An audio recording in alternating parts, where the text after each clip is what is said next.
And joining me now is somebody who has a vote in this matter, the Democratic Senator Jeff Merkley. He's, of course, a member of the Appropriations and Foreign Relations Committees.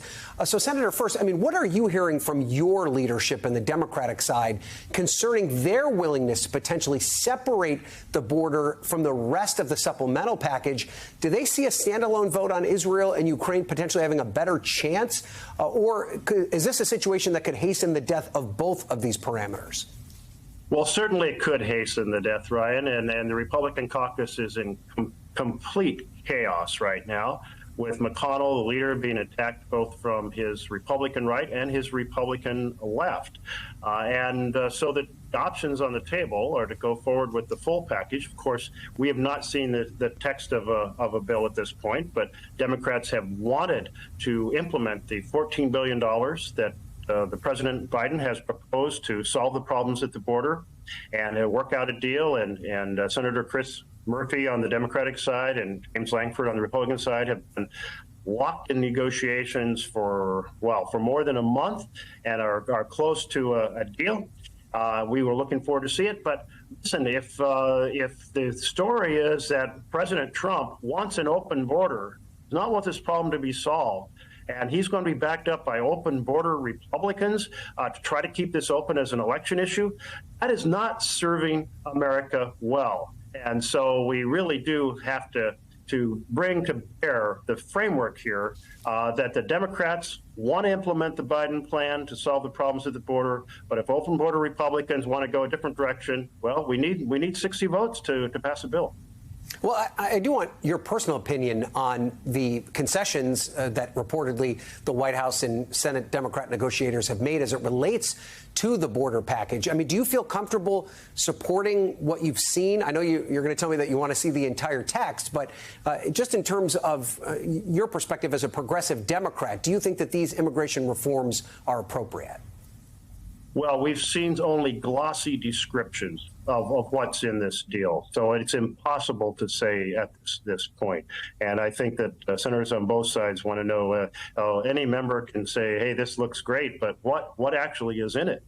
We don't really know what's in it. I can tell you that I strongly support the funding to strengthen the role of the CBP on the border. I strongly support vastly reducing the time for asylum. Everyone asking for asylum at the border should have a caseworker, should have legal representation, should have a hearing within 6 months, not 6 years.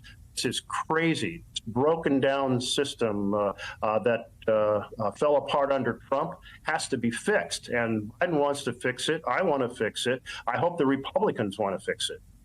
And how concerned are you if the two packages get split up, that either one of them can pass? Well, I think the Senate has a responsibility to take big issues facing America, have a bill on the floor, open it up to amendments, hold a debate, and hold a vote. That's what the Senate's responsibility is under the Constitution.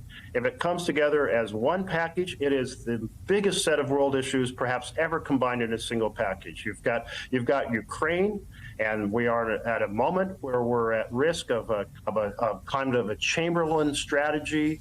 When he went to Munich and he told Hitler, go ahead and take a piece of Czechoslovakia. Right now we got Republicans who are saying, let's be Chamberlains. Let's go to Putin and say, take Ukraine, which is just an outrageous position to support dictatorship in a battle against a democracy where the people are sacrificing their lives trying to preserve their freedoms. When are the Republicans going to stand up for the freedom of the people in Ukraine? This is a test.